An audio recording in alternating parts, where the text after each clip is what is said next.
Bismillahirrahmanirrahim. Assalamualaikum warahmatullahi wabarakatuh. Perkenalkan, nama saya Masita Damianti dengan NIM F1C1 19012 dari kelas Kimia A. Berikut saya akan mempresentasikan jawaban soal dari materi lipid membran sel. Soal nomor 1. Apa yang dapat diprediksi dari gambar tersebut? Jawabannya, pada gambar di atas akan terjadi peristiwa osmosis di mana molekul air akan bergerak ke arah ion garam melalui membran selektif permeabel. Jadi kemungkinan yang terjadi pada gambar di atas yaitu molekul air berpindah dari konsentrasi rendah ke konsentrasi tinggi dari kiri ke kanan melalui membran selektif permeabel. Osmosis. Ion garam berpindah dari konsentrasi tinggi ke konsentrasi rendah, dari kanan ke kiri melalui membran selektif permeabel. Difusi terfasilitasi. Soal nomor 2.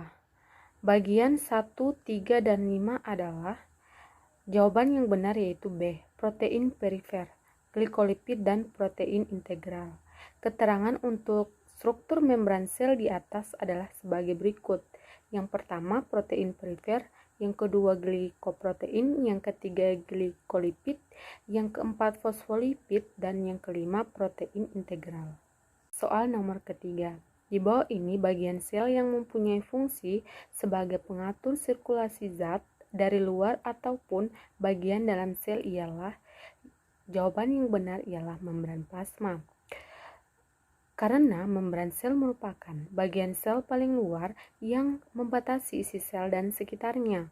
Fungsi dari membran sel yaitu untuk menjaga kehidupan sel, melindungi isi sel, mempertahankan isi sel, mengatur keluar masuknya molekul-molekul bersifat semipermeabel atau selektif permeabel, di mana molekul yang masuk hanya zat-zat tertentu yang melewati membran sebagai reseptor atau penerima rangsangan dari luar sel. Adapun bagian sel yang berfungsi sebagai reseptor adalah glikoprotein, serta mampu merangsang kimia misalnya hormon, racun, listrik, dan mekanik. Soal nomor keempat. Perhatikan gambar berikut. Proses perubahan yang terjadi pada gambar X menjadi gambar Y disebabkan, jawaban yang benar adalah B. Osmosis, karena air dari larutan A masuk ke dalam bagian B karena B bersifat hipotonik terhadap A. Alasannya, cairan di sekitar sel mengandung zat terlarut yang lebih sedikit daripada cairan di dalam sel. Hal ini menyebabkan cairan tersebut bersifat hipotonik dibandingkan dengan sel. Air yang masuk ke dalam sel lebih banyak daripada yang keluar. Hal ini menyebabkan sel bisa membengkak sampai meledak. Soal nomor kelima. Jelaskan perbedaan transport aktif dan transport pasif pada sel, sertakan contoh keduanya. Transport aktif merupakan transport yang memerlukan energi dan protein karena memindahkan molekul dari konsentrasi rendah ke konsentrasi tinggi atau melawan gradien konsentrasi. Berjalan sangat cepat dan sesuai kebutuhan sel. Contoh peristiwa transport aktif adalah pompa ion, endositosis, dan eksositosis. Transport pasif merupakan transport yang tidak memerlukan energi dan protein. Molekul berpindah sendiri dari konsentrasi tinggi ke konsentrasi rendah. Transport pasif juga berjalan sangat lambat dan menjaga keseimbangan sel secara otomatis. Contoh peristiwa transport pasif adalah difusi langsung, difusi terbantu, dan osmosis. Soal nomor ke-6. Pernyataan yang tepat mengenai transport pasif adalah, jawaban yang benar ialah C. Molekul bergerak sepanjang gradien konsentrasi. Alasannya, transport pasif tidak memerlukan energi, sehingga molekul akan bergerak dari konsentrasi tinggi ke konsentrasi rendah yang searah gradien konsentrasi. Transport pasif juga membawa zat terlarut menuju ke konsentrasi yang searah. Soal nomor ke-7. Endositosis terjadi pada peristiwa, jawaban yang benar ialah B. Pembentukan makanan oleh sel amoeba. Alasannya, endositosis adalah masuknya benda ke dalam sel melalui membran sel. Endositosis merupakan peristiwa transport aktif. Transport aktif adalah perpindahan zat dari konsentrasi rendah ke konsentrasi tinggi dengan membutuhkan energi. Soal nomor ke-8. Perhatikan gambar berikut ini. Proses transport zat yang menyebabkan perubahan dari Y menjadi X seperti pada gambar tersebut karena peristiwa.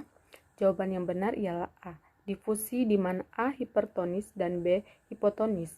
Jawabannya atau alasannya, difusi merupakan proses perpindahan zat dari hipertonis menuju ke hipotonis.